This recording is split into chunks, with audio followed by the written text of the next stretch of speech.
Hello guys, welcome to another video on the storage API. So now that we've learned how to display the variables that we want or the content that we want from the inputs directly to the write box or to whatever ID or div we want, that was pretty easy for you guys that already know some JavaScript. But I just wanted to give you the idea and the core of all the functionality that we will use now. So this is pretty useless, this little program that we have now. So we can type here whatever we want, save it, and we have these parameters here.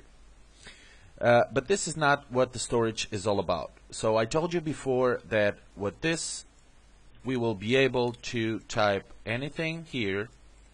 Let's say this is a website, so we type anything here and click save it, and this would be stored automatically into a variable in your computer, and whenever we return back to this program or this website, these variables will be displayed automatically like if they were stored in the database.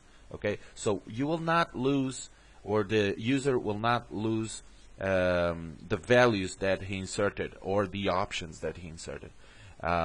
Later on you can use this for a shopping cart or a profile of a user in your website.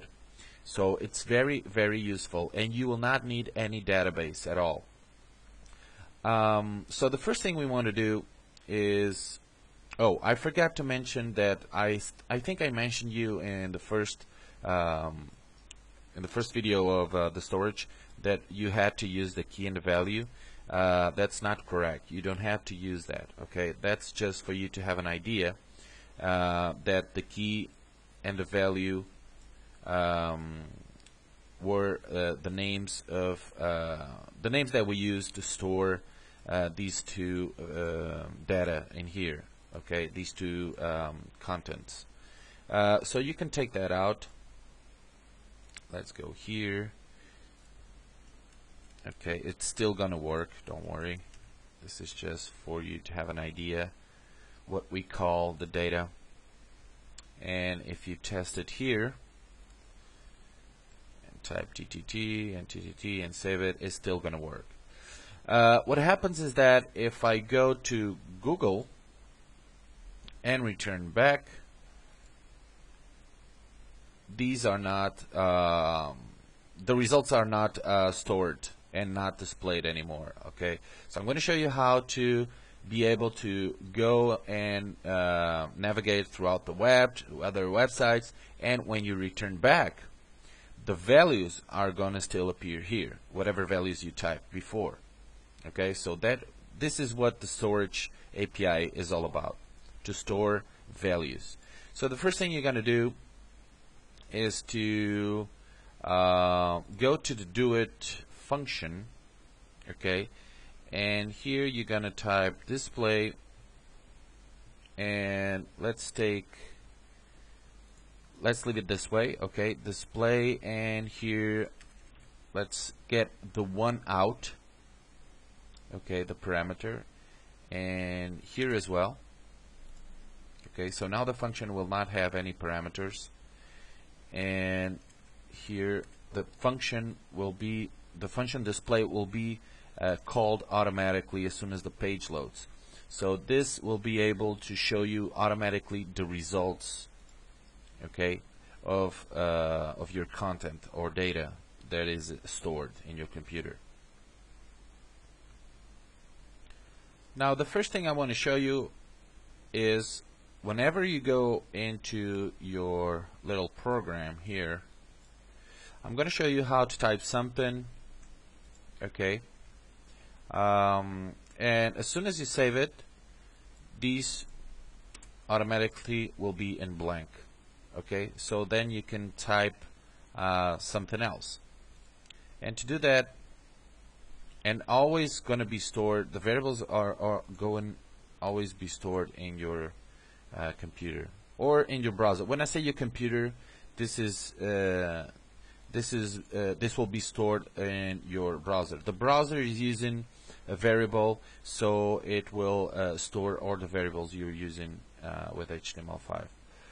Now let's go back here, and here the first thing you're gonna do is, after the display in here, you're gonna type document get element by ID, and here we type 1 and value equals to nothing. Okay, this is the way that automatically the function will store the values, will grab the values, sorry, and will store the values, and then after calling the function display, these are going to be set to 0 or to nothing. So let's grab this, copy, and this is 2. Okay, perfect. Now the next thing is, in the display function, I want to change a few little things in here.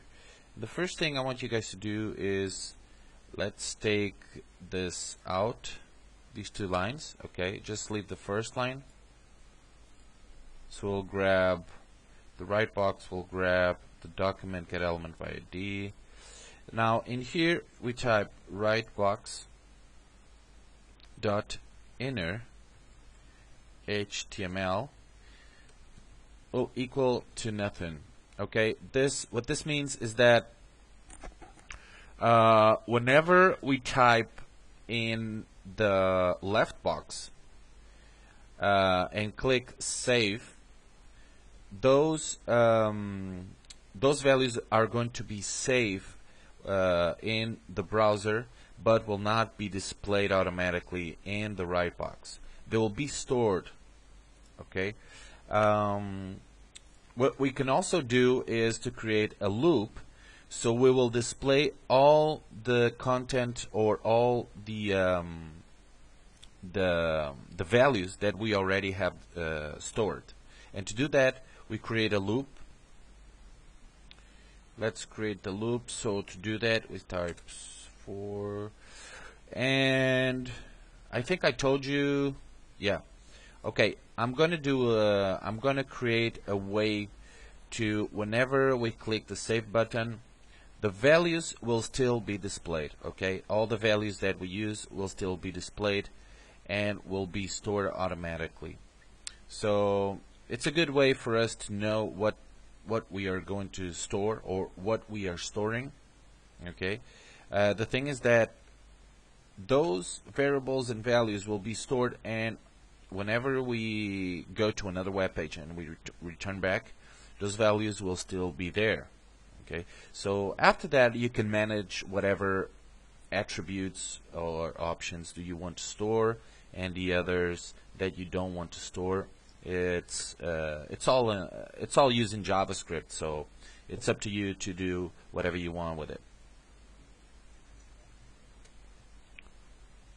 So for, and here we type var x equals 0, and here we type x session storage dot length. This is the way we can use or loop through all the values that we will store. I'm not going to explain you how to use the for loop or what the for loop means, because if you don't know this, you should go to the JavaScript chapter and learn it. Now we type variable a is going to equal to session storage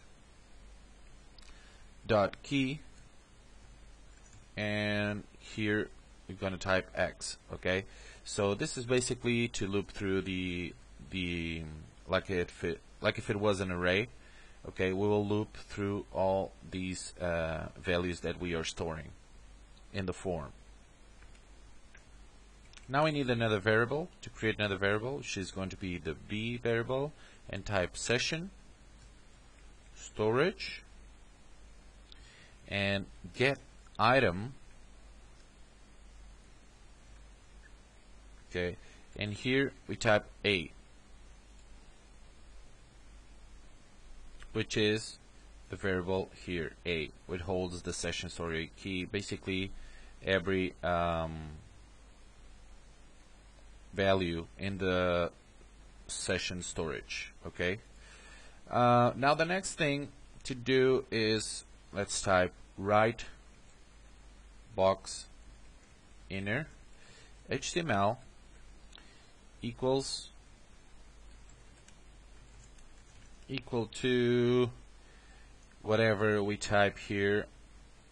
Now the thing is, what this will do is whenever we click the save button, it will display the values that we typed in the inputs, but whenever we click it again and put another values in the input, we click it again and that display will disappear and will replace that by the new values. I don't want that. I want the old values to be displayed. So we have a bunch of lines with all, like if it was a database, with all the values that we typed before. So that's what the session storage is all about. A list of items that we can store, a list of variables and values.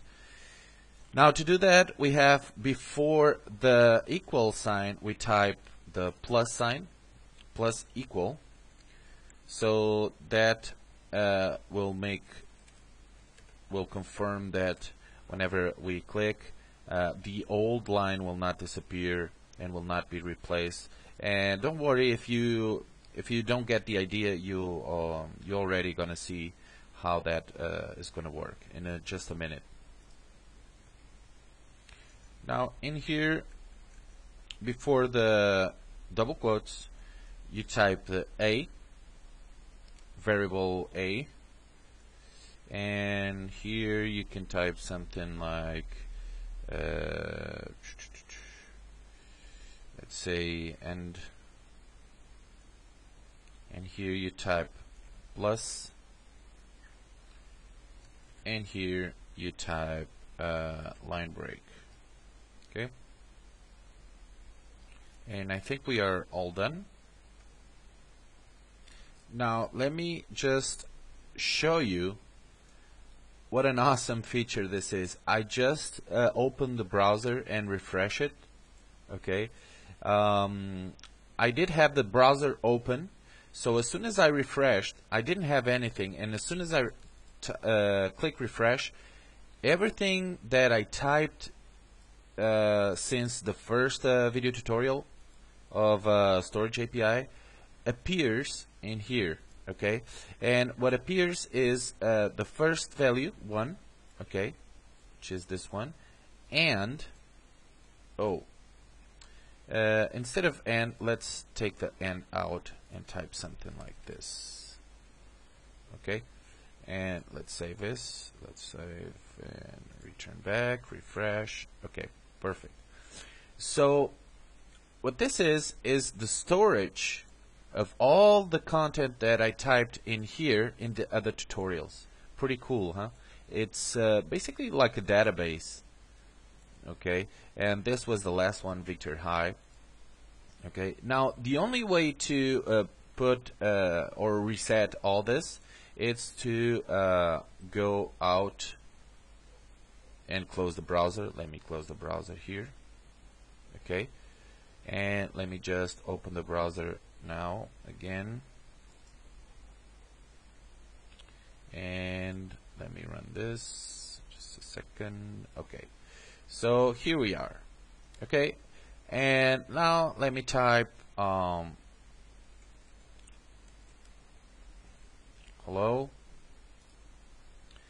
and something. Save it. Okay, there it is.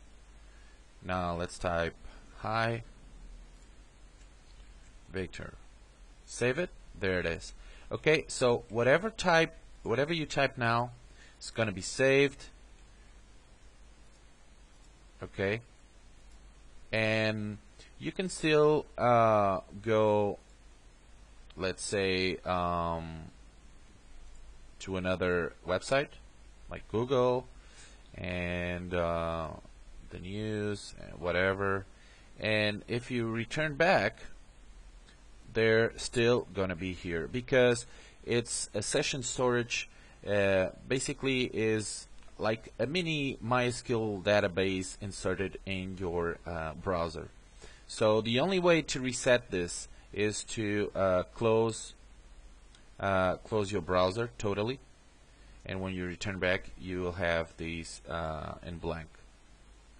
Okay, so as you can see, it's a pretty awesome feature, and this will be able to, instead of using all the sessions and cookies with PHP, you'll be able through HTML5 and JavaScript create a mini database with all the options in let's say for a shopping cart, something like that, in your online shopping center website or something like that. Okay guys, so this is all for now.